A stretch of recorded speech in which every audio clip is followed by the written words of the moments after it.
Hello students, Pratap sir study hub में आप सभी का हार्दिक स्वागत। और आज हम आप सबके लिए लाए हैं एक बहुत इंपॉर्टेंट टॉपिक, बहुत महत्वपूर्ण टॉपिक। किसका? स्थिर विद्युतिकी का। और टॉपिक का नाम है मेरे लाल वैद्युत क्षेत्र रेखा, या इसी का नाम है वैद्युत बल रेखा। फिर सुने ध्यान से, स्थिर विद्युतिकी फिजिक्स का इस टॉपिक से रिलेटेड जो टॉपिक है आपका वैद्युत क्षेत्र रेखा, या इसी का दूसरा नाम है वैद्युत बल रेखा। तो इसे समझने से पहले हम आपको एक छोटी सी बात बता दें। आपने पढ़ा होगा परीक्षण आवेश।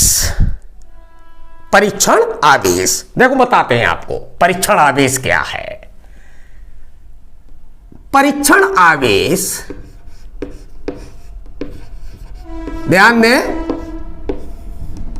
परीक्षण आवेश बेटा ये कुछ नहीं होता है, ये एक वैज्ञानिक लोगों की कल्पना है। केवल ये मानना है कि परीक्षण आवेश एक ऐसा आवेश है, हेलो, परीक्षण आवेश एक ऐसा आवेश है जिसका परिमाण बोले तो उसका वैल्यू, उसका जो परिमाण वो बहुत बहुत बहुत छोटा होता है। कायदे में तो हम इसको कह सकते हैं कि Q0 से इसे लिखते हैं परीक्षण आवेश को। और इसका जो परिमाण है वो एक तरीके से नगण्य होता है। नगण्य नगण्य का मतलब ये नहीं है कि परिमाण होता नहीं, परिमाण होता है लेकिन इतना कम होता जिसे हम नाप नहीं सकते। तो ये है परीक्षण आवेश। साथ ही साथ एक और बात होती बेटा कि इस परीक्षण आवेश का जिसे हम वैज्ञानिक अध्ययन में केवल प्रयोग करते हैं और कहीं उसका कुछ नहीं, केवल इसका खुद का, इसका अपना कोई वैद्युत क्षेत्र नहीं होता। अब आप कहेंगे कि साहब ये वैद्युत क्षेत्र क्या होता, तो हम आपसे यही कहेंगे कि वैद्युत क्षेत्र समझने के लिए आप इसके पीछे वाला वीडियो जाकर के देख लें। तो आइए आज हम देखते हैं कि स्थिर विद्युतिकी में वैद्युत बल क्षेत्र रेखा आखिर होती क्या है और इसका वैद्युत बल रेखा नाम कैसे पड़ा। ठीक है, आइए आइए। तो मान लीजिए ये आपका कोई प्लस क्यू आवेश है, मान लिया बेटा ये प्लस क्यू आवेश है, और आप इस आवेश के पास एक परीक्षण आवेश Q0 लेके आए। हमेशा धनात्मक प्रकृति का होता है, ध्यान रखें। परीक्षण आवेश का जो प्रकृति है हमेशा धनात्मक। ये Q0 आवेश आप प्लस Q के पास लेके आए, तो हमने देखा कूलाम के नियम से ये इसको प्रतिकर्षित करता है, मतलब दूर धकेलता है। ये हमने देखा। क्यों? क्योंकि समान प्रकृति के जो आवेश होते हैं, मतलब धन या ऋण आवेश दो ही प्रकार के होते हैं, एक धन और दूसरा ऋण। तो अगर धन मतलब समान प्रकृति के आवेश रहे, ये तो प्लस का है हमने लिया, और ये Q0 है परीक्षण आवेश। परीक्षण आवेश जो कोई आवेश नहीं, एक तरीके से कल्पना है मेरे लाल। क्यों? क्योंकि इसका जो परिमाण है, मतलब वैल्यू, वो बहुत कम है। इतना कम है कि अभी हमने आपको बताया इसका खुद का कोई वैद्युत क्षेत्र नहीं होता, इसके चारों तरफ कोई ऐसा फील्ड नहीं है, ऐसा कोई जगह नहीं है, कहीं पर भी कोई नहीं है, कहीं पर भी जहां पर कोई दूसरा आवेश आकर के वैद्युत बल का अनुभव करे। तो अब सपोज करो बेटा इसी Q0 को उठा के अगर हम यहां रख दें तो क्या ये बल नहीं लगेगा? लगेगा। अब भी इसको धकेलेगा इस तरह, ये दिशा होगी धकेलने की। मतलब इस आवेश को हम जहां जहां रखें, कहीं पर भी ये वाला जो प्लस क्यू आवेश है धनात्मक प्रकृति का, ये उसे धकेलेगा। और ये कहां तक धकेलेगा?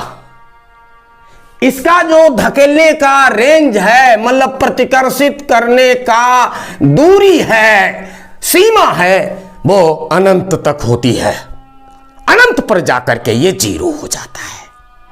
अब अनंत क्या है, ये तो एक परिकल्पना है हम लोगों की। मान लेते हैं कि वैद्युत, ये जो चारों तरफ आपका जहां पर भी आवेश रखते हैं वहां इसके ऊपर एक प्रतिकर्षण बल लगता है, तो ये जो चारों तरफ का क्षेत्र है आवेश के, इसी को वैद्युत क्षेत्र कहते हैं। और ये जो आप लाइन देख रहे हैं, आवेशों के केंद्रों को मिलाने वाली रेखा, जिसके अनुदिश ये बल क्रिया कर रहा, ये जो रेखा है ये देख रहे हैं आप, ये काल्पनिक रेखा है, ये कोई हकीकत में नहीं, ये तो हमने खींच रखी। जैसे आवेश यहां रख दें हम परीक्षण, तो ये इसे धकेलेगा इस तरह, तो ये तो हमने खींच रखी। मगर ये सत्य है कि इस आवेश के द्वारा इस Q0 आवेश पर, जिसे परीक्षण आवेश, बहुत छोटा आवेश कहना चाहिए, मरियल आवेश, मरियल का मतलब ये नहीं है कि उसका वैल्यू 0 है, उसका मान 0 नहीं है आवेश का, लेकिन बहुत छोटा है, नगण्य एक तरीके से। तो इस आवेश पर एक बल लगाता है, वैद्युत बल लगाता है, ये हम जानते हैं।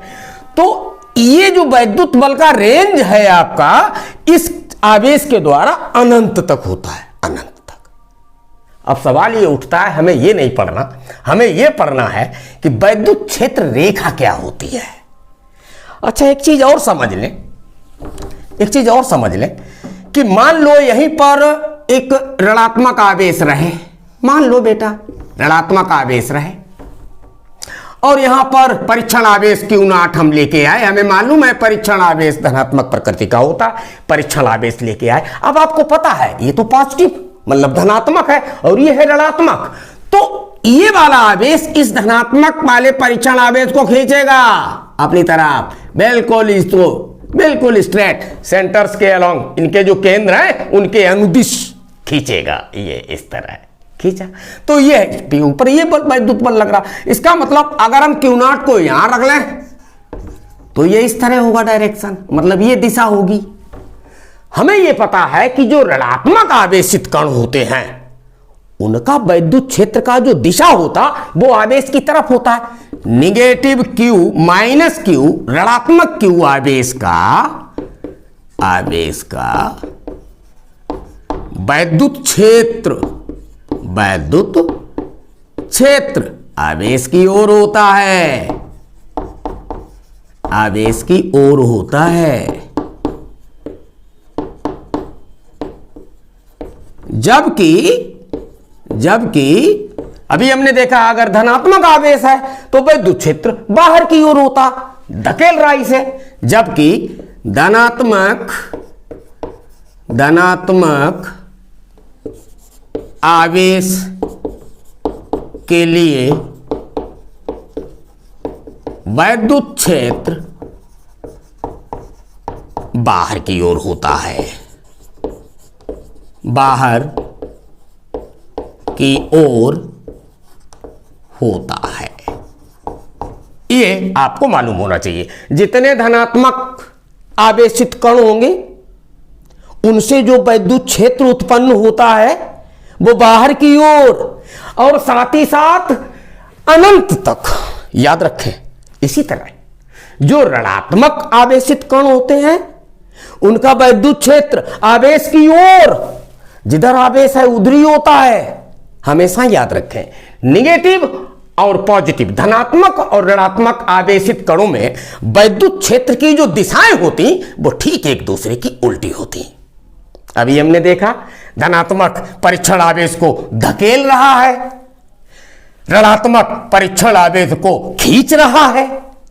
तो परीक्षण आवेश जिस दिशा में चलता, हेलो ध्यान दें, परीक्षण आवेश जिस दिशा में गति करता है वही दिशा उस वैद्युत क्षेत्र की दिशा होती है।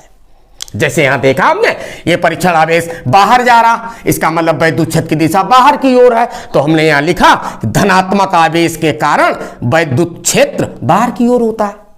ये नेगेटिव है, ऋणात्मक है, ये परीक्षण आवेश को खींच रहा, तो यहां हमने लिख दिया ऋणात्मक Q आवेश का ऋणात्मक Q आवेश का जो वैद्युत क्षेत्र होता है उसकी दिशा अंदर की ओर होती, आवेश की ओर होती है। करेक्ट, बहुत बढ़िया। तो अब हम देख लेते हैं कि वैद्युत क्षेत्र रेखा क्या है बेटा। वैद्युत क्षेत्र रेखा, ठीक। तो वैद्युत क्षेत्र रेखा को समझने के लिए हम फैराडे साहब की एक छोटी सी चित्र प्रणाली पे जाते हैं। फैराडे सर ने वैद्युत बल रेखाओं को प्रदर्शित करने के लिए उन्हीं ने नाम दिया था वैद्युत बल रेखा। वैसे हकीकत में तो ये वैद्युत क्षेत्र रेखा के नाम से फेमस है, लेकिन इनको फैराडे सर ने नाम दिया था वैद्युत बल रेखा। तो उनका सबसे पहले जो चित्रांकन किया था वो डॉक्टर फैराडे ने किया था। अब कैसे किया था मिस्टर अनुज यादव, अगर आप हमें देख रहे हैं तो कॉपी कलम उठा लें और बड़ा कायदे से नोट्स बनाएं, क्योंकि आज जो लेक्चर होने वाला है बहुत बहुत सुंदर है। सुने, हम फैराडे के द्वारा बनाई गई वैद्युत क्षेत्र रेखा बताएंगे आपको। तो क्या हुआ, जैसे ये आपका एक प्लस क्यू आवेश है मान लिया, तो फैराडे ने एक वैज्ञानिक थे, उन्होंने सर्वप्रथम जो वैद्युत क्षेत्र रेखाएं बनाई वो कैसी बनाई आप देखिए। सब काल्पनिक रेखाएं थी, सब मनगणंत था। कैसे? ऐसे। अभी हम आपको बना के दिखा रहे और अभी आप सीख जाएंगे कि कैसे बनाई थी।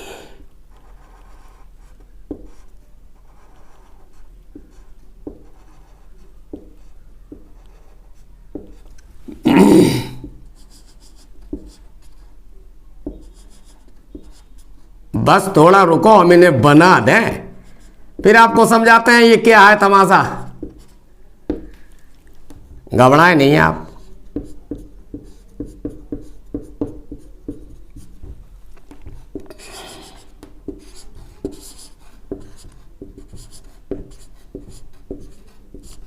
ये जरा देखें, ये धनात्मक आवेश है। तो इन्होंने क्या किया, अभी हमने आपको बताया धनात्मक आवेश से जो वैद्युत क्षेत्र उत्पन्न होता है आवेश के चारों तरफ, वो बाहर की ओर होता। तो देखो बेटा, इन्होंने तीर के चिन्हों का प्रयोग किया। तीर का चिन्ह पहला, ये दूसरा, ये सब तीर के चिन्ह दिखाई दे रहे हैं, मतलब ये वैद्युत क्षेत्र की रेखा है। ये पहला तीर, दूसरा, ऐसे जो तीर लगे हुए हैं ये आपके तीर, देखो गौर से, बाहर की ओर, सब बाहर की ओर, राइट। एक और खास बात, जिधर ये नुकीले तीर की, ये जो नुकीला तीर होता है जिस दिशा में, वही दिशा होती है वैद्युत क्षेत्र की। साथ ही साथ इस तीर की जो लंबाई होती बेटा, लंबाई, ये वैद्युत क्षेत्र की तीव्रता का परिमाण होता है। ये कि कितना वैद्युत क्षेत्र है यहां पर। जैसे आपने पढ़ा होगा, अगर कोई धनात्मक क्यू आवेश रहे, बिंदु आवेश, और इस आवेश से एक निश्चित दूरी r इकाई पर आपसे कहा जाए कि वैद्युत क्षेत्र की तीव्रता कितनी होगी, ये कितनी, हालांकि ये एक सदिश राशि है, लेकिन बेटा हम इसका अदिश की, मतलब इसका केवल वैल्यू निकालें, वैल्यू पता करें, फार्मूला देखना चाहते हैं क्या होता है। तो आपने पढ़ा होगा, एकांक बिंदु आवेश के कारण, जिसे हमने प्लस क्यू माना, इकाई बिंदु आवेश के कारण एक निश्चित दूरी r पर वैद्युत क्षेत्र की तीव्रता का फार्मूला होता है E बराबर 1/4πε0 इनटू, माफ करिए कभी कभी इंग्लिश के वर्ड्स निकल जाते हैं, आप समझ लें, इनटू Q, ये जो आवेश है Q, अपान बोले तो बटे, और यहां से यहां तक का दूरी हमने r माना, सॉरी को मैं यहां लिखे दे रहे, ये ऐसे है, यहां से यहां तक, ये पॉइंट आपका मान लें कोई भी, ये भी पॉइंट है, और अपान दूरी का वर्ग r स्क्वायर, ये फार्मूला है। ये फार्मूला हमसे क्या कहता, ये हमसे कहता है कि जैसे जैसे हम दूर जाएंगे वैद्युत क्षेत्र का परिमाण घटेगा, और तेजी से घटेगा क्योंकि स्क्वायर लगा हुआ है। प्लीज इसको ध्यान दें भैया, जैसे जैसे हम दूर जाएंगे वैद्युत क्षेत्र घटेगा। तो यही यहां दिखाई दे रहा, पहला जो तीर बनाया फैराडे साहब ने वो लंबा बनाया, मतलब इस आवेशित कण के पृष्ठ के करीब वैद्युत क्षेत्र बहुत ऊंचा है, क्योंकि सबसे बड़ा। और इसके बाद जो तीर बना वो छोटा, इसका मतलब वैद्युत क्षेत्र का जो परिमाण है, उसकी जो वैल्यू है वो घट गई। आए हाय, बात समझो मेरे लाल, बात समझो, वैल्यू घट गई और इसके बाद देखना और कम और कम, और तो इस तरह कम होते चले गए। यही ऐसे ऐसे बहुत से बनाए, बहुत से, ये सब काल्पनिक हैं, सब काल्पनिक, कुछ नहीं, सब काल्पनिक मनगढ़ंत कहानी। ये ऐसी रेखाओं किसने खींची थी सबसे पहले? फैराडे ने, याद रखो, फैराडे ने। ये लगातार तीर छोटे होते चले जाते हैं, इसी तरह इधर भी ऐसे ऐसे ऐसे ही लगातार तीर छोटे होते चले जाते। तो बात क्या पता चली? बात ये पता चली कि तीर हमें क्या बताता है? वैद्युत क्षेत्र की दिशा। वैद्युत क्षेत्र की दिशा कौन बताता है? तीर। ये जो तीर है ये काल्पनिक तीर है, ये हकीकत में कुछ नहीं है। अरे यार जरा सोचो, एक इलेक्ट्रॉन और एक प्रोटॉन पास पास रहे, सोचो जरा, एक इलेक्ट्रॉन और एक प्रोटॉन पास पास रहे, हमें मालूम है ये दोनों एक दूसरे को खींचेंगे, तो क्या ये अपने हाथ निकाल के खींचते हैं? नहीं भाई।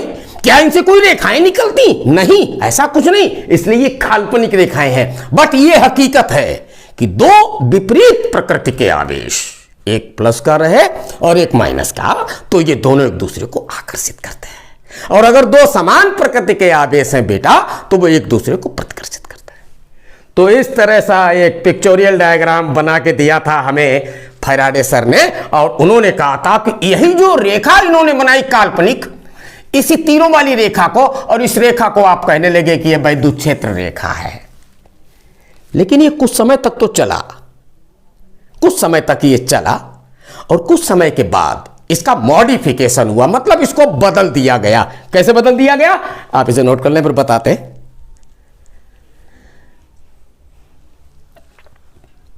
ठीक, नोट कर लिया आपने, तो देख लेते हैं कि फैराडे सर का बनाया हुआ पिक्चर डायग्राम ये कैसे परिवर्तित किया गया।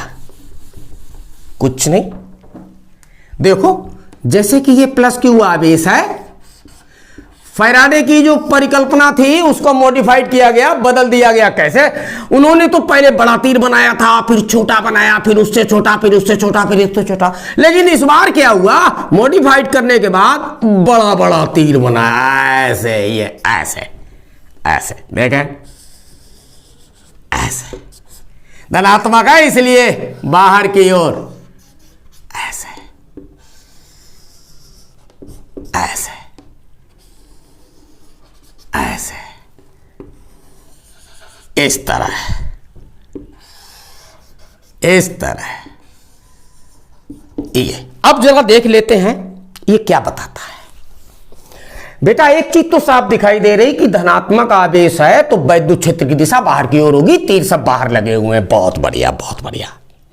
लेकिन इससे पहले आपने ये देखा है, ये आपने पढ़ा है कि इससे पहले वाला जो डायग्राम बनाया था हमने अभी आपके सामने, क्या था उसमें तो हमने एरो लगाए थे, पहला बड़ा, फिर उससे छोटा, फिर उससे छोटा। ये एरो बताते थे वैद्युत क्षेत्र की तीव्रता का परिमाण, उसकी वैल्यू। यहां कौन बताएगा वैल्यू? ये यहां रुक नहीं गई, ये अनंत तक जाती। मालूम है आपको वैद्युत क्षेत्र का रेंज अनंत तक जाती है। तो यहां वैद्युत क्षेत्र का परिमाण बताने के लिए आप ध्यान दें, जहां पर ये वैद्युत बल रेखाएं बहुत करीब होती हैं, मतलब पास पास कहना चाहिए, जहां सघन होती, तो जरा देखें यहां पर इनके बीच की दूरी इतनी है, इसके बाद इतनी हो गई, फिर इतनी हो गई, फिर इतनी हो गई, फिर इतनी, दूरी बढ़ रही लगातार। देख रहे हैं आप? हाँ, कहीं भी देख लो, यहां दूरी सबसे कम, बढ़ रही बढ़ रही बढ़ रही बढ़ रही बढ़ रही, बहुत बढ़ गई। यहां देखो सबसे कम, बढ़ रही बढ़ रही बढ़ रही, बहुत बढ़ गई। तो क्या पता चला? और हमें मालूम है कि E बराबर होता है 1/4 pi epsilon not into Q बटे आर स्क्वायर। मतलब जैसे जैसे दूरी बढ़ती है बेटा, जैसे जैसे दूरी बढ़ती है, वैद्युत क्षेत्र का परिमाण तेजी से घटता है। घटता तो है बट तेजी से। हम फिर से कह रहे हैं तेजी से। क्यों? क्योंकि आर का स्क्वायर है। तो जैसे जैसे, तो हमने देखा कि वैद्युत बल, ये जो काल्पनिक रेखा है आपकी, इसी रेखा को आपने नाम दिया वैद्युत क्षेत्र रेखा या वैद्युत बल रेखा। या तो इसको वैद्युत बल रेखा कहें या वैद्युत क्षेत्र रेखा कहें। ठीक है। अब जहां पर ये बहुत पास पास होती हैं वहां वैद्युत क्षेत्र की तीव्रता सबसे ज्यादा होती है, फैराडे सर का कहना है। जहां ये पास पास मतलब जहां इनका घनत्व ज्यादा होता है वहां वैद्युत क्षेत्र की तीव्रता अधिक होती है, और जहां इनका घनत्व कम होता जाता है वहां वैद्युत क्षेत्र की तीव्रता भी घटती जाती है। तो आप देख रहे हैं जैसे जैसे ये दूर जाती हैं इनके बीच का गैप बढ़ रहा लगातार, यानी कि ई का वैल्यू घट रहा लगातार। ठीक है, ठीक है। तो सबसे पहले हम आपको वैद्युत क्षेत्र रेखा की परिभाषा बताएंगे। आप ध्यान से सुने, बोर्ड के स्टूडेंट्स बहुत कायदे सुने, इस साल के लिए बहुत इंपॉर्टेंट ये क्वेश्चन। वैद्युत बल रेखा किसे कहते हैं, इसके गुण लिखो, ऐसे क्वेश्चन आता है। वैद्युत बल रेखा किसे कहते हैं, इसके गुण लिखो, या वैद्युत क्षेत्र रेखा क्या है। तो आपको परिभाषा देनी इसकी, कैसे, ये कथा नहीं लिखनी जो हमने समझा रखी, ये कहानी है केवल। आप सुने, हमने आपको अभी बताया बेटा वैद्युत क्षेत्र में ये जो रेखा हमने खींच रखी है ये तो काल्पनिक रेखा है, कोई रेखा नहीं है। अगर हम यहां पर कोई परीक्षण आवेश रख दें Q0 तो ये धक्का देगा, ये धन बाहर जाएगा, पता चला धनात्मक है, इसलिए इसका वैद्युत क्षेत्र बाहर की ओर है। अगर यहीं पर ऋणात्मक आवेश रहा हो, सोचे अगर यहां पर ऋणात्मक आवेश रहा हो और परीक्षण आवेश यहां रखा हो तो परीक्षण आवेश क्या बाहर जाएगा? नहीं, ये तो इसे खींच लेगा। कब? अगर ये ऋणात्मक हो, लेकिन ये धनात्मक है। ठीक है, तो वैद्युत क्षेत्र रेखा को परिभाषित करने के लिए आप दो प्रकार से परिभाषाएं लिख सकते हैं। हम आपको दोनों परिभाषाएं समझाते हैं।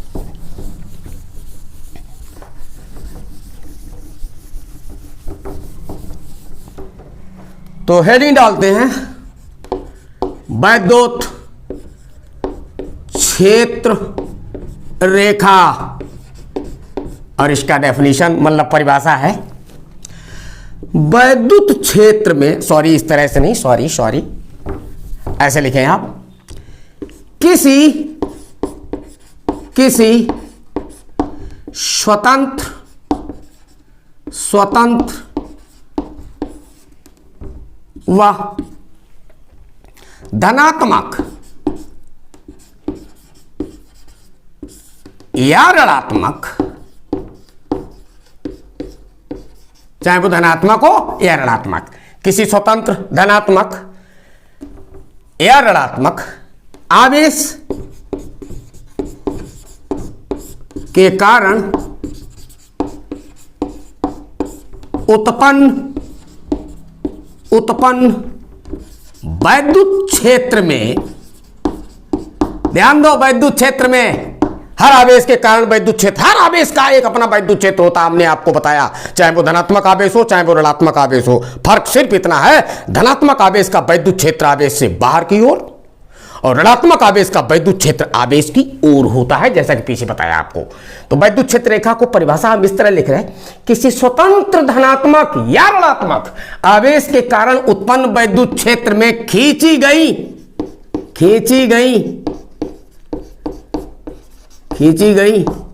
वे काल्पनिक रेखाएं, काल्पनिक वास्तविक नहीं, ध्यान दो, काल्पनिक रेखाएं, वे काल्पनिक रेखाएं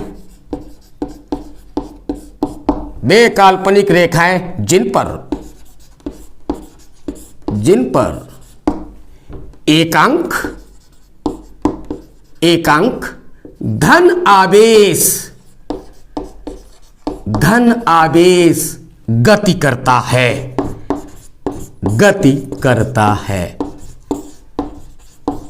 एक तो ये परिभाषा आप लिख सकते हैं, हम फिर से इसको पढ़ के सुनाए दे रहे हैं, आप ढंग से सुने। किसी स्वतंत्र धनात्मक या ऋणात्मक आवेश के कारण उत्पन्न वैद्युत क्षेत्र में खींची गई वे काल्पनिक रेखाएं जिन पर एकांक धन आवेश गति करता है। वैद्युत क्षेत्र रेखा या वैद्युत बल रेखा कहलाती है। या तो इसको वैद्युत क्षेत्र रेखा कहते हैं या फिर वैद्युत बल रेखा कहते हैं। एक तो ये डेफिनेशन, एक और डेफिनेशन है इसकी, अथवा मोस्टली किताबों में लिखी रहती है। वैद्युत क्षेत्र में खींचा गया वह काल्पनिक ध्यान दे भाई, काल्पनिक यहां भी है, किताब में भी लिखा तुम्हारी। वैद्युत क्षेत्र में खींचा गया वह काल्पनिक निष्कोण, काल्पनिक ही है तो कोण तो निष्कोण हुआ, निष्कोण वक्र जिस पर या जिसके अनुदेश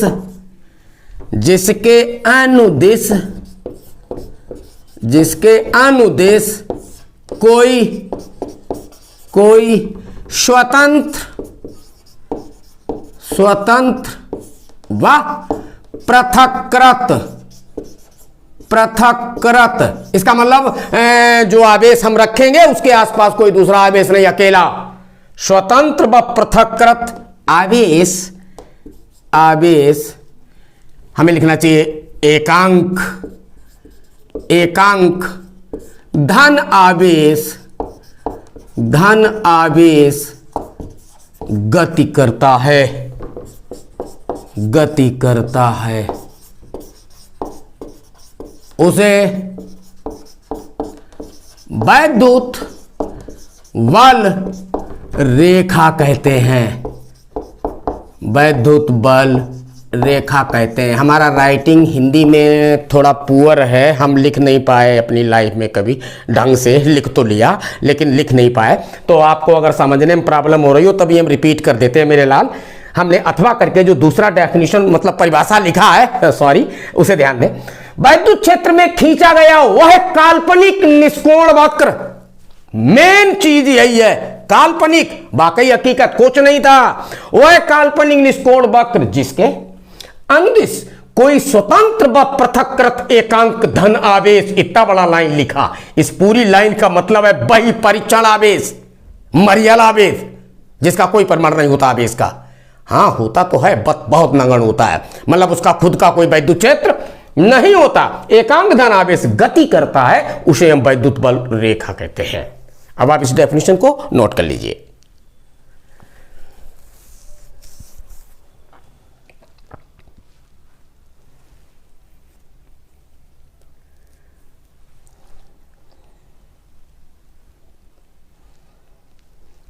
ठीक, नोट कर लिया होगा, हाँ नोट कर लिया होगा। अब इसको बिगाड़ देते हैं और अब हम लोग पढ़ते हैं वैद्युत बल रेखाओं के गुण, बहुत इंपॉर्टेंट, वैद्युत बल रेखाओं के गुण। तो इसे हम साफ किए देते हैं। फूलों का चूस कर रस कैसा मधु बनाए, मधुमस्ती में ये तूने क्या यंत्र है लगाए, मधु सब के मन को भाए, लाला हो चाहे लाली, चंदा बनाया शीतल सूरज। हाँ आते हैं अपने टॉपिक पर, वैद्युत बल रेखाओं के गुण। लगा ले हेडिंग, वैद्युत बल रेखाओं के गुण बहुत इंपॉर्टेंट बोर्ड के पॉइंट ऑफ व्यू से। जो बच्चे इस बार 2021 में इंटरमीडिएट की एग्जाम देंगे, बहुत इंपॉर्टेंट क्वेश्चन इस साल के लिए, वैद्युत बल रेखाओं के गुण। तो हम आपको बहुत इंपॉर्टेंट अच्छे गुण सिंपल बताते हैं और उन पे आप ध्यान दें। बेटा पहला गुण ये होता है, ये रेखाएं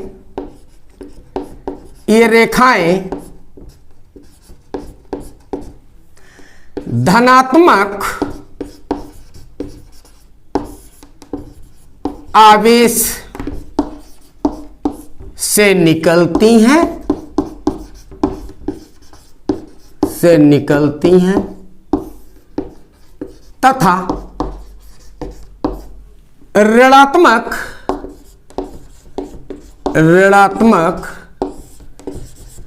आवेश पर समाप्त होती हैं। समाप्त होती हैं। पहला गुण दिल में बिठा लो इसे, बहुत इंपॉर्टेंट। ये रेखाएं बोले तो वैद्युत बल रेखाएं धनात्मक आवेश से निकलती हैं और ऋणात्मक आवेश पर समाप्त होती हैं। कैसे? एक आपको दिखाते हैं एग्जांपल। मान लो ये प्लस क्यू आवेश है, प्लस क्यू, और ये हमने मान लिया माइनस क्यू आवेश है, मान लिया। ठीक है, तो वैद्युत बल रेखा कुछ इस तरह निकलेगी, धन से निकलेगी और ऋण पे जाएगी इस तरह। इसी तरह धन से निकलेगी, ऋण पे जाएगी। ये ध्यान रखें, वैद्युत बल रेखा प्लस से निकल के माइनस पे जाके समाप्त हो जाती। करेक्ट, यही लिखा। ये रेखाएं धनात्मक आवेश से निकलती हैं, धनात्मक से निकली तथा ऋणात्मक आवेश पर समाप्त होती, और ऋणात्मक पर समाप्त हो गई। तो आप इस तरह से फिगर बना दे सकते हैं और निकाल सकते हैं। एक और लो निकाल दी, एक इधर से भी निकाल दो, ऐसे ये आप चित्र बना सकते हैं। ये गुण नंबर 1। दूसरा क्या है बेटा? दूसरा प्रॉपर्टी इसका ध्यान दें। किसी धनात्मक या ऋणात्मक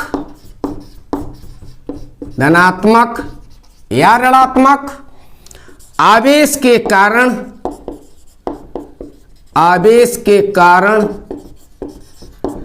वैद्युत बल रेखाएं, बहुत इंपॉर्टेंट पॉइंट, वैद्युत बल रेखाएं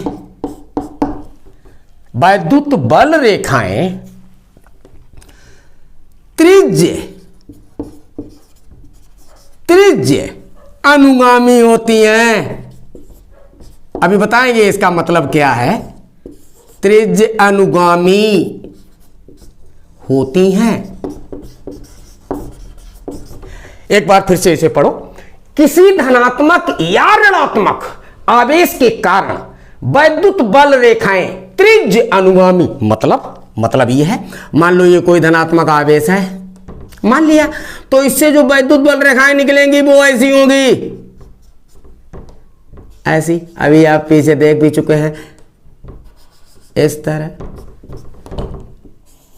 इस तरह धनात्मक आवेश। बेटा अगर इन्हें हम डॉट डॉट करके बढ़ा के ले जाएं, ऐसे ध्यान देना, तो हम देखते हैं कि ये जो मिलती है जाकर, ये इस आवेशित गोले के केंद्र पर मिलती है, सेंटर पे। तो लगता ये है कि वैद्युत बल रेखा धनात्मक आवेश जो है उसके ओरिजिन मतलब उस केंद्र से निकल रही, सेंटर से, अंदर से निकल रही, बट ऐसा नहीं होता मेरे बेटा, ऐसा नहीं। वैद्युत बल रेखाएं आवेशित कण के पृष्ठ से निकलती हैं हमेशा। ये जो पृष्ठ है इसका, यहां से निकलती हैं, और लगता ऐसा है कि वैद्युत बल रेखा आवेशित गोले के आवेशित कण के सेंटर मतलब केंद्र से निकल रही। तो हमने ये जो शब्द लिखा कि किसी धनात्मक, अब ये धनात्मक आवेश था, जैसे ऋणात्मक आवेश अगर रहा हो बेटा, जैसे ये ऋणात्मक आवेश है, तो इससे भी वैद्युत बल रेखा ऐसे लाइन बना लेते हैं, ऐसे कोई खास सीन नहीं यार, ऐसे। लेकिन इसका ये डायरेक्शन अंदर की ओर, आवेश की ओर, ऐसे। अगर इन्हें भी हम बढ़ाएं इस तरह, तो ये भी हमें सेंटर पे मतलब इसके केंद्र बिंदु पर मिलती हुई लगती।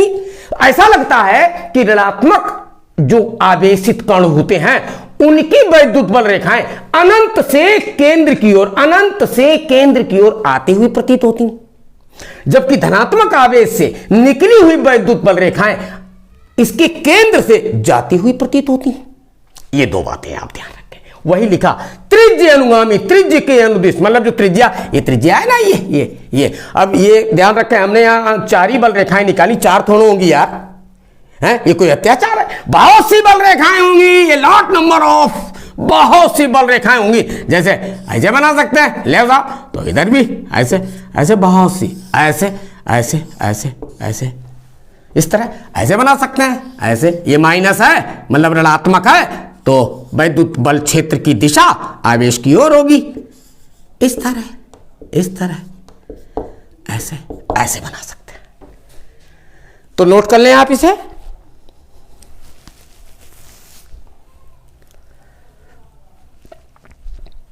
ठीक, बहुत बढ़िया, वेरी गुड। अब हम लोग पढ़ेंगे तीसरा गुण वैद्युत बल रेखा का। तीसरा गुण क्या होता है देख लेते हैं भाई। तीसरा गुण, बड़ी दूर नंगरी, बड़ी दूर नंगरी, बड़ी दूर नंगरी। नंबर 3, तीसरा गुण है बेटा इसका, वैद्युत बल रेखाएं, वैद्युत बल रेखाएं सीधी सीधी या वक्राकार वक्राकार भी हो सकती हैं। बहुत इंपॉर्टेंट पॉइंट, सीधी भी हो सकती और वक्राकार भी हो सकती हैं। मतलब कहने का यह है भाई, जहां वैद्युत क्षेत्र होगा वहां किसी भी आवेशित कण पर एक बल क्रिया करेगा। ठीक है, बहुत बढ़िया। और किस दिशा में? जिधर वैद्युत क्षेत्र होगा, वैद्युत क्षेत्र की दिशा में आवेशित कण पर बल क्रिया करेगा। अगर बल की दिशा बदले, हेलो, अगर बल की दिशा बदले तो आवेशित कण के चलने की दिशा बदलेगी। इसका मतलब आवेशित कण एक वक्राकार पथ पर चलेगा। तो यह बात आप ध्यान रखें, वैद्युत बल रेखाएं सीधी भी हो सकती हैं और वक्राकार भी हो सकती हैं। अब हम लोग देखते हैं गुण नंबर 4, वैद्युत बल रेखाएं, वैद्युत बल रेखाएं अंतरिक्ष में, अंतरिक्ष में, अंतरिक्ष बोले तो यही जो खुला हुआ हिस्सा दिखाई दे रहा हमें ऊपर तक, अंतरिक्ष में, अंतरिक्ष इसे अंग्रेजी में, अंग्रेजी आती नहीं भाई, स्पेस कहते हैं, SPAC स्पेस कहते हैं मेरे बेटा। ये बल रेखाएं अंतरिक्ष में समाप्त नहीं होती। वेरी गुड, बड़ा इंपॉर्टेंट पॉइंट, समाप्त नहीं होती, समाप्त नहीं होती। कहां समाप्त होती? अनंत पर जाकर, अनंत पर जाकर। ठीक है, और इसके बाद 5वां गुण आप ध्यान दें, बड़ा इंपॉर्टेंट गुण है। वैद्युत बल रेखाएं, वैद्युत बल रेखाएं कभी भी, बहुत इंपॉर्टेंट बोर्ड के लिए, बहुत इंपॉर्टेंट, कभी भी एक दूसरे को, एक दूसरे को काटती नहीं हैं। हां, काटती नहीं हैं। ये आपका पॉइंट बहुत जबरदस्त, ध्यान रखें। वैद्युत बल रेखाएं कभी भी हिंदी लिख नहीं पाते बेटा, हाँ, राइटिंग बहुत खराब है, आप थोड़ा ध्यान रखें। कभी भी एक दूसरे को, देखो दू कैसे बनाया, ध्यान रखें बेटा, एक दूसरे को काटती नहीं हैं। आओ देख लेते हैं ये क्या है मसला। देखना बेटा, मान लो ये कोई वैद्युत बल रेखा है यार, हमने मान ली कोई है वैद्युत बल रेखा नंबर 1, और हमने दूसरी बल रेखा ये बना ली, ये दूसरी काट गई। जरा देखना, ये जो कटान बिंदु है ये, हालांकि ऐसा होता नहीं, ये अत्याचार है। वैद्युत बल रेखाएं कभी भी एक दूसरे को नहीं काटती, नेवर नेवर नेवर। लेकिन हम समझने के लिए इस डायग्राम को बनाया, एक वैद्युत बल रेखा नंबर 1 एक काटती हुई बनाई। तो जरा देखना होता क्या है। इस कटान बिंदु पर बेटा हम 2 स्पर्श रेखाएं खींच सकते हैं। कितनी? 2 खींच लेते हैं। एक रेखा नंबर 1 के अनुदिश ये वैद्युत स्पर्श रेखा, तो इस रेखा पर इस पॉइंट की ये हो गई, और दूसरी ये,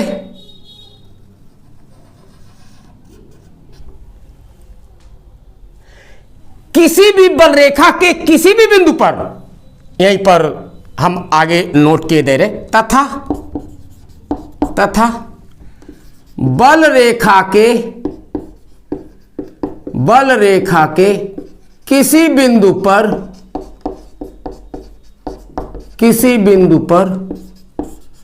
खींची गई स्पर्श रेखा उस बिंदु पर वैद्युत क्षेत्र की तीव्रता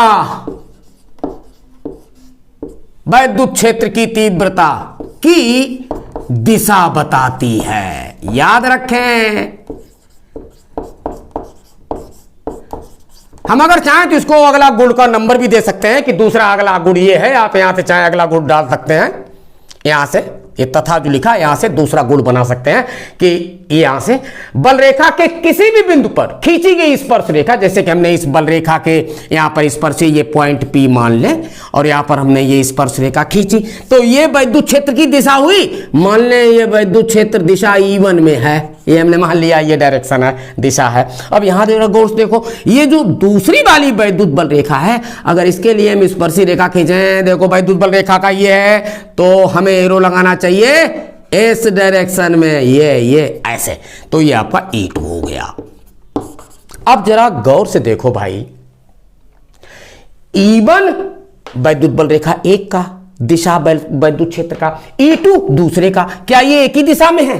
नहीं, इनके बीच में तो ये कोण बन रहा, ये तो अलग अलग। और बेटे, किसी एक बिंदु पर वैद्युत क्षेत्र की दो दिशाएं नहीं हो सकती, नेवर, कभी नहीं।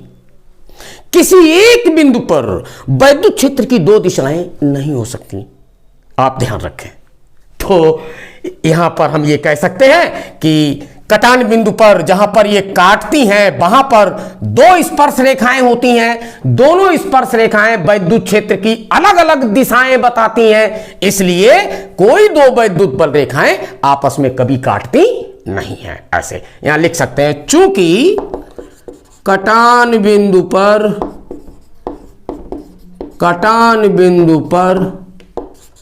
दो स्पर्शियां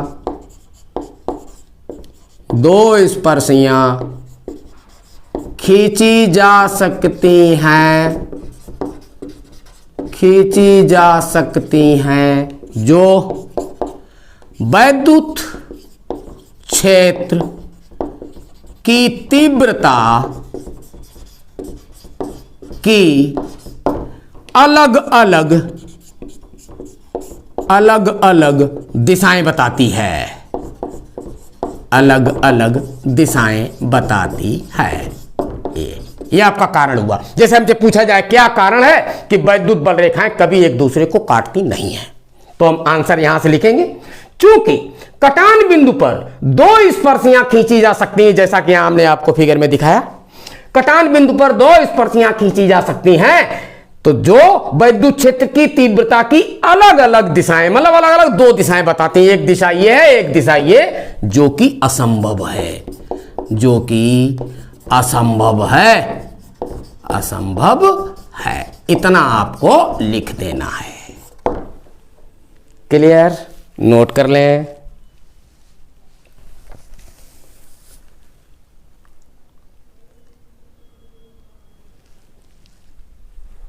ठीक, अगला गुण देखते हैं बेटा। अगला गुण देखते हैं वैद्युत बल रेखा से संबंधित। अगला गुण क्या है? अगला गुण बहुत इंपॉर्टेंट गुण है, बने रहिए हमारे साथ, आप सीख जाएंगे सारी चीज। वैद्युत बल रेखा से संबंधित कोई भी समस्या आपकी अछूती नहीं रहेगी। हाँ, अछूती नहीं रहेगी, आप ध्यान दें। अगला गुण है वैद्युत, गुण नंबर शायद 6 होगा या 7 डाल सकते हैं, क्योंकि एक को हमने डबल कर दिया था डबल। वैद्युत बल रेखाओं की संख्या,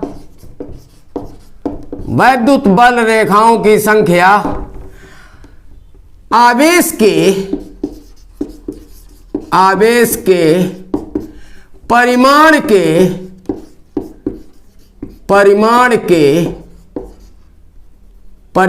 के समानुपाती होती है, समानुपाती होती है।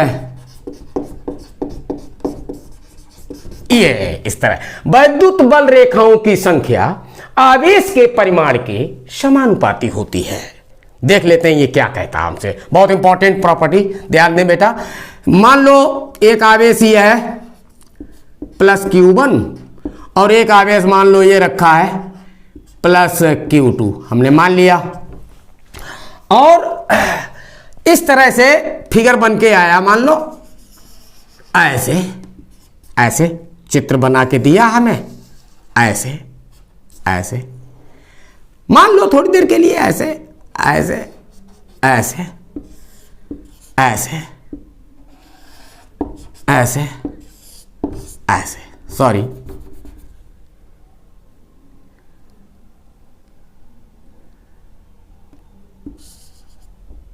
चलो ये बना दी बल रेखा है हमने आपकी, ऐसा कुछ भी चित्र बन के आया। या मान लो सपोज कर लो ये प्लस Q1 और ये प्लस का Q2, इस तरह से वैद्युत बल रेखा बन के फिगर आया। हमसे पूछा गया कि Q1 और Q2 का अनुपात क्या है, Q1 और Q2 का अनुपात क्या है। तो ये वाला गुण हमें अनुपात निकाल के देगा Q1 और Q2 का। एक चीज समझ लें, अगर किसी आवेशित कण से एक बल रेखा निकल रही तो हम उसका आवेश 1 इकाई मान लेते हैं। अगर 2 बल रेखाएं निकल रही तो 2 इकाई आवेश, 4 बल रेखाएं निकल रही 4 इकाई आवेश, 20 बल रेखाएं निकल रही 20 इकाई आवेश। कहने का मतलब वैद्युत बल रेखाओं की संख्या आवेश के परिमाण के समानुपाती होती है, कथन ध्यान रखें। अब यहां अनुपात कैसे निकालेंगे, जरा देखो। Q1 से कितनी बल रेखाएं निकल रही, ध्यान दें। बल रेखा नंबर 1, बल रेखा नंबर 2, 3, 4, 5 तथा 6 बल रेखाएं निकल रही किस पे, Q1 से। देख रहे हैं आप, 1 2 3 4 5 6, तो Q1 का वैल्यू 6 इकाई का हुआ। अपान में क्या है Q2 के पास कितनी बल रेखाएं जा रही, खूब देख रहे हैं हम, केवल 2। तो इसे हमने काटा तो हमें रिजल्ट मिला 3 और हम बड़ा खुश हो गए कि परिमाण आवेशों का जो अनुपात है वो 3 है। 3 बोले तो 3:1 भी लिख सकते, क्योंकि बटे में कुछ बचा नहीं, हम इसको 3:1। क्या ये सही है, गलत, बिल्कुल गलत। थोड़ा ध्यान दीजिए बेटा, जिस आवेश से वैद्युत बल रेखाएं निकलती हैं बाहर की ओर वो धनात्मक प्रकृति का होता है, और जिस आवेश पर पहुंचती हैं वो तो ऋणात्मक प्रकृति का होता है। तो चूंकि इस पे जाकर के ये समाप्त हो रही, ये निगेटिव चार्ज होना चाहिए, यहां हमें प्लस नहीं लगाना चाहिए। एक चार्ज Q1 है, एक चार्ज Q2, ऐसे चार्जेस केवल लिखे रहेंगे, एक Q1 और एक Q2। सॉरी, यहां प्लस नहीं लगाएंगे ना माइनस लगाएंगे। आप देखेंगे इस तरह से फिगर बना होगा, एक चार्ज Q1, एक आवेश Q2, और एक से ये 2 बल रेखाएं, इससे ये निकाल दी। अब हमें इनका आवेशों का अनुपात बताना है Q1/Q2। तो आपको कुछ नहीं ध्यान देना, केवल ये देखना है कि किसी आवेश से कितनी बल रेखाएं निकल रही। तो Q1 से आप देखें 2 2 4 और 2 6 निकल रही। Q2 पे देखें केवल 2 ही तो पहुंच रही बेटा, तो 2 बटे में आ गया, बराबर हो गया 3। लेकिन ध्यान ये दो कि Q1 जो है इससे बल रेखाएं निकल रही हैं तो ये धनात्मक प्रकृति का, जबकि Q2 इस पे बल रेखाएं जा रही, ये ऋणात्मक प्रकृति का होगा, इसलिए वैल्यू होगी -3। राइट, हाँ नोट कर लें।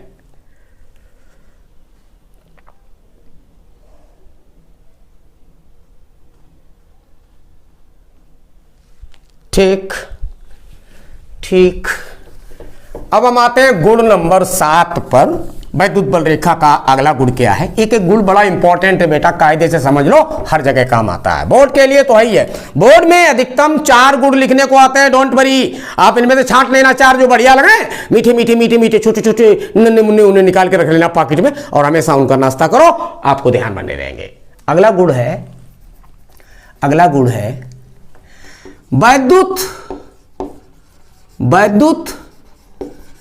बल रेखाओं, हमारी ख्याल 7वां होगा बेटा। वैद्युत बल रेखाओं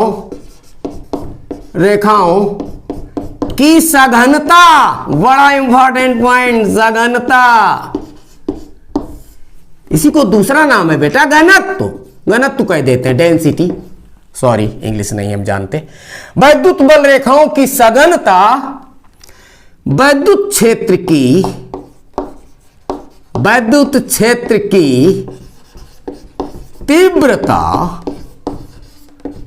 तीव्रता के समानुपाती होती है।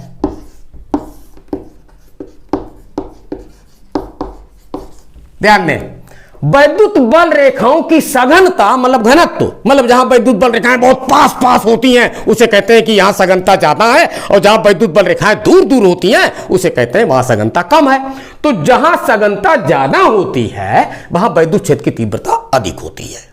मतलब कहने का यह है कि जहां वैद्युत बल रेखाएं पास पास होंगी बेटा, पास पास, वहां वैद्युत क्षेत्र का परिमाण बहुत हाई होगा, और जहां ये दूर दूर होती हैं वहां वैद्युत क्षेत्र का परिमाण बहुत कम होता है। ठीक है, तो इससे रिलेटेड एक छोटा सा एग्जांपल देख लेते हैं। मान लीजिए एक आवेश Q1 रहे और एक आवेश Q2 रहे, और ये आवेशों को मिलाने वाली ये रेखा है, इनके केंद्रों को मिलाने वाली, और इसकी एक ये वैद्युत बल रेखा खींची हुई है, ऐसे चित्र बन के आया, ऐसे ऐसे ऐसे ऐसे, और एक और ऐसे ऐसे ऐसे ये बल रेखा खींची हुई है ऐसे। आपसे पूछा जाए कि Q1 और Q2 में बड़ा कौन है, यह आपसे पूछा जाए, Q1 बड़ा है या Q2 बड़ा, तो फिगर को देखने से आप क्या बताएंगे, कैसे जान लेंगे कौन बड़ा है, Q1 बड़ा या Q2 बड़ा? तो जरा ध्यान दें, इस लाइन पे ध्यान दें, आप जवाब मिल जाएगा आपको। वैद्युत बल रेखाओं की सघनता बोले तो उनके बीच की दूरी, वो कितना एक दूसरे के करीब हैं, जितना ज्यादा करीब हैं सघनता उतनी ज्यादा। वैद्युत बल रेखाओं की सघनता घनत्व वैद्युत क्षेत्र की तीव्रता के समानुपाती होता। तो जरा देखने बेटा, एक बल रेखा ये, एक बल रेखा ये, मतलब यहां पर जो ये कोण बन रहा है, मतलब इनके बीच का गैप हमें ज्यादा दिखाई दे रहा, हमें तो ज्यादा दिखाई दे रहा। कंपैरिजन मतलब तुलनात्मक इसके, आपको भले छोटा दिखाई दे रहा हो, नहीं मैं मजाक कर रहा हूं, आपको भी ये छोटा दिखाई दे रहा। मतलब अगर ये मान ले थोड़ी देर के लिए अल्फा है और ये मान ले थोड़ी देर के लिए गामा है, हाँ गामा बुरा लगता है लोगों को कि तो पहलवान होता है यार, हम इसको बीटा मान ले रहे हैं, बीटा मान ले रहे हैं। तो हम देखते हैं अल्फा बड़ा है किससे, बीटा से, बीटा से। तो यहां पर जो बल रेखाओं की सघनता है वो कम है, और जबकि यहां पर पास पास है, देखो ये गैप छोटा है और ये गैप बड़ा है, यहां गैप थोड़ा बड़ा है, यहां गैप बहुत बढ़ गया है। तो वैद्युत बल रेखाओं की सघनता यहां पर बहुत कम है और यहां पर ज्यादा है। इसका मतलब यहां पर वैद्युत क्षेत्र की तीव्रता ज्यादा होगी, क्योंकि लिखा है वैद्युत बल रेखाओं की सघनता वैद्युत क्षेत्र की तीव्रता के समानुपाती। यहां E अधिक होगा, E अधिकतम होगा, और हमें पता है कि E बराबर होता है 1/4πε0 इंटू Q और बटे में R²। इसका मतलब अगर E यहां पर अधिक है तो आवेश अधिक होगा, क्योंकि वैद्युत क्षेत्र की तीव्रता आवेश के समानुपाती होती। ये तो हमारा सार्वत्रिक नियतांक है एक तरीके से। तो जब वैद्युत क्षेत्र यहां अधिक है तो आवेश भी अधिक होगा। इसका मतलब हुआ कि Q2 का जो परिमाण है, इस वाले चित्र में ध्यान दें, वो बड़ा होगा किससे, Q1 से। ये इसका आंसर हुआ। तो गुण ध्यान रखें, वैद्युत बल रेखाओं की सघनता या घनत्व वैद्युत क्षेत्र की तीव्रता के समानुपाती होता है। नोट कर लीजिए।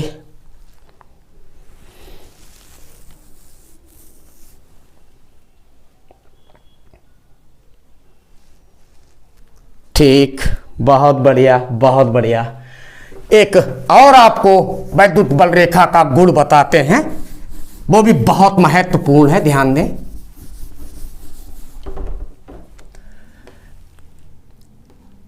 सीधी, गुण नंबर 8वां है, सीधी कॉमा समांतर तथा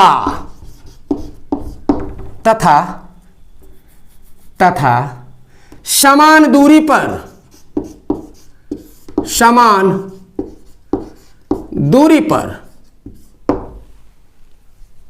दूरी पर वैद्युत बल रेखाएं, वैद्युत बल रेखाएं, बल रेखाएं, रेखाएं नहीं रेखाओं लिखो ज्यादा अच्छा रहेगा, बल रेखाओं से बना वैद्युत क्षेत्र, वैद्युत क्षेत्र समरूप होता है, समरूप होता है। इसका मतलब सीधी समांतर तथा समान दूरी पर, जैसे एक ये वैद्युत बल रेखा है, दूसरी ये वैद्युत बल रेखा है, उतनी ही दूरी पर तीसरी ये वैद्युत बल रेखा है, उतनी ही दूरी पर चौथी ये वैद्युत बल रेखा है। ये सारी बल रेखाओं के बीच का जो गैप है बेटा, ये बराबर बराबर है, साथ ही साथ ये समांतर है, साथ ही साथ सीधी भी है। तो सीधी समांतर और समान दूरी पर अगर वैद्युत बल रेखाएं हैं तो वो वैद्युत क्षेत्र समरूप होता है। मतलब जितना वैद्युत क्षेत्र की तीव्रता पॉइंट ए पर होगी, सॉरी बिंदु ए पर होगी, उतना ही वैद्युत क्षेत्र की तीव्रता बिंदु बी पर होगी, उतनी ही वैद्युत क्षेत्र की तीव्रता बिंदु सी पर होगी, या कहीं पर भी हम पॉइंट ले लें, वैद्युत क्षेत्र की तीव्रता में कोई अंतर नहीं आएगा। कहने का अर्थ यह हुआ, हम इस चित्र की सहायता से लिख सकते हैं कि वैद्युत क्षेत्र बिंदु ए पर बराबर होना चाहिए वैद्युत क्षेत्र बिंदु बी पर, और यह बराबर होना चाहिए वैद्युत क्षेत्र बिंदु सी पर। हालांकि वैद्युत क्षेत्र की तीव्रता एक सदिश राशि होती, इसकी दिशा होती, तो जब हम लोग उसको सदिश के फॉर्म में रखते हैं, सॉरी सदिश के रूप में लिखते हैं, तो इसके ऊपर वेक्टर लगा देते हैं। वैसे आप चाहें या तो ऐसे वेक्टर लगा के और मॉड में बंद कर दें, ऐसे ऐसे लिख सकते हैं, ऐसे ऐसे। तो ये हुआ वैद्युत बल रेखा से संबंधित जिक्र, और आज आपने वैद्युत बल रेखा की सारी चीजें सीख ली। हम ये मानेंगे कि अगर आपने पूरा वीडियो लास्ट तक देखा है तो आपको सब समझ में आया होगा। ठीक है, तो फिर अगले टॉपिक पर जब हम पहुंचेंगे तो कल फिर आपको इसी चैनल पर फिर से मिलेंगे, और तब तक के लिए आप अपना ख्याल रखें और पढ़ाई के साथ लगातार बने रहें। क्यों? क्योंकि प्रताप सर स्टडी हब आपकी सेवा में हमेशा तत्पर है। That's all, bye bye.